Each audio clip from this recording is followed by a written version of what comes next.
Dengan Presiden Prabowo Subianto ke berbagai negara. Tapi apakah memang sejak awal ini sudah ada target investasi tertentu untuk bisa mendorong pertumbuhan ekonomi kita sesuai dengan target di 8%? Ya, mungkin yang pertama perlu kita perhatikan adalah bahwa beberapa kunjungan itu memang sudah terjadwal, seperti pertemuan G20, APEC, dan juga G7. Sehingga ada pertemuan yang sifatnya memang sudah direncanakan sejak lama, tetapi dalam pertemuan-pertemuan itu, sebagaimana juga dilaporkan tadi, ada pertemuan-pertemuan on the sidelines, baik dengan berbagai kepala negara ataupun dengan bisnis forum. Dan karena itu, kalau dikatakan ada target-target untuk mengejar pertumbuhan ekonomi 8%, tentu saja pasti termasuk dalam tujuan-tujuan itu. Karena untuk mencapai pertumbuhan ekonomi 8% itu ada banyak faktor, diantaranya adalah menjamin investasi dari luar ke dalam negeri Indonesia. Tapi yang paling penting dari kunjungan-kunjungan ini adalah karena sebagai presiden yang baru dilantik, tentu saja Presiden Prabowo perlu hadir dan bertemu langsung dengan para pemimpin dunia untuk mendapatkan komitmen tersebut. Tetapi di sisi yang lain adalah yang paling penting, komitmen sebesar 18,5 miliar dolar Amerika Serikat itu dari berbagai pihak, termasuk negara maupun dari bisnis forum, menunjukkan bahwa negara-negara dan mitra ekonomi Indonesia itu percaya bahwa Indonesia adalah mitra kerjasama ekonomi yang saling menguntungkan. Dan ini bagi Presiden Prabowo Subianto dan juga tentunya bagi Indonesia adalah hal paling penting dan hal pertama yang harus dicapai ketika memulai pemerintahan. Baik, 18,5 miliar dolar AS ini bukan dana yang sedikit. Mungkin boleh disampaikan seperti apa strategi yang dilakukan untuk bisa akhirnya membawa investasi tersebut kembali ke Indonesia? Ya, saya kira kalau kita lihat dalam berbagai report, berbagai video dan lain-lain, kita bisa melihat bagaimana Presiden Prabowo Subianto relatif rileks dalam interaksi dengan berbagai kepala negara, dengan kepala negara-negara penting secara ekonomi, dan itu memperlihatkan bahwa bagian dari refleksi panjang politik luar negeri Indonesia dan juga bagaimana peran Indonesia sebagai negara G20, sebagai negara besar yang termasuk dalam negara dengan kekuatan 20 negara dengan kekuatan ekonomi terbesar, sehingga sudah sewajarnya bila Indonesia bisa bawa diri dalam pergaulan. Saya kira Pak Prabowo melalui kunjungan ini juga memperlihatkan kesiapan Indonesia untuk bekerja sama dengan berbagai pihak di luar negeri, karena hal ini 18,5 miliar dolar itu merupakan komitmen dan tentu saja perlu untuk dipersiapkan juga dari sisi dalam negeri.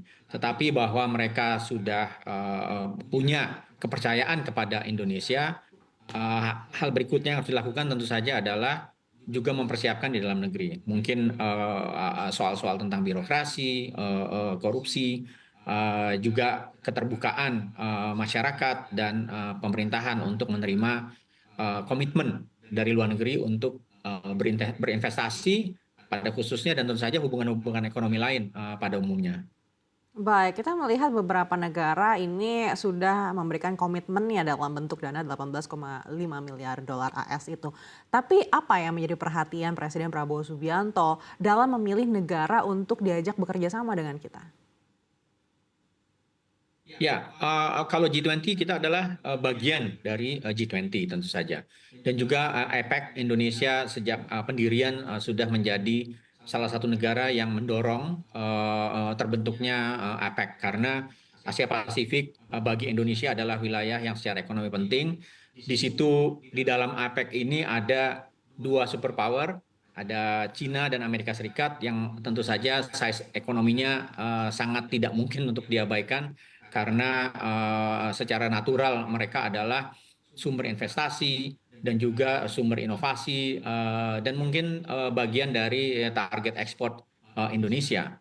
Karena itu dengan melibatkan diri pada negara-negara yang secara ekonomi signifikan, tentu saja diharapkan Indonesia bisa mendapatkan akses pada market, juga mungkin transfer inovasi, dan juga mendorong inovasi dan investasi di dalam negeri di Indonesia melalui kerjasama-kerjasama, baik dari sektor negara maupun dari sektor swasta atau private sectors yang juga wilayah Asia Pasifik ini sangat robust dan juga menjadi pusat pertumbuhan. Di wilayah Asia Pasifik kita tahu selain ada dua superpower juga ada negara-negara sumber pertumbuhan dan inovasi. Ada Jepang, ada di dalamnya Korea Selatan, dan bahkan APEC karena sifatnya adalah economic cooperation, Taiwan juga termasuk di dalamnya.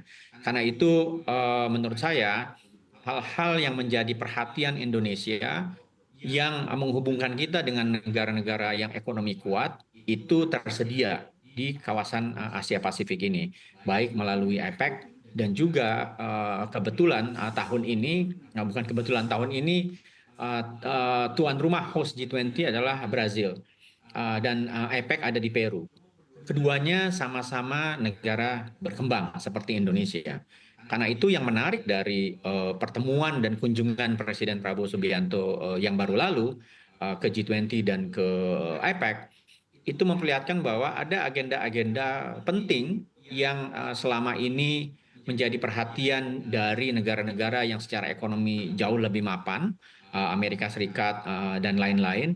Tetapi tuan rumah yang merupakan negara berkembang bisa ikut memasukkan agenda-agenda negara berkembang seperti Indonesia dan juga inline dengan agenda domestik pembangunan ekonomi yang sudah disampaikan oleh Presiden Prabowo Subianto kepada publik.